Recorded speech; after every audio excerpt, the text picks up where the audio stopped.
चलो hello welcome to the Anuj Kumar गुनामा से channel में आप सभी लोग का हार्दिक स्वागत है। तो चलिए वोट देने के लिए मैं आ चुका हूँ। सुबह के 7:15 हो चुके हैं। सारे लोग वोट देने के लिए आ चुके हैं। सब लोग देखिए लाइन पे लगे हुए हैं। आप देख सकते हैं यहाँ पे अभी उतनी भीड़ नहीं हुई है। मॉर्निंग का समय है, तो आप सभी लोग भी अपने अपने घरों से बाहर निकलिए और वोट डालिए।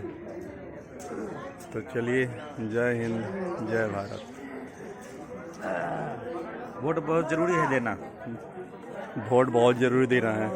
बिल्कुल, ये आपका सबसे पहला और सबसे इम्पोर्टेंट मताधिकार है। बाबा दिए जब दे सकते हैं इस स्थिति में। Thank you so much.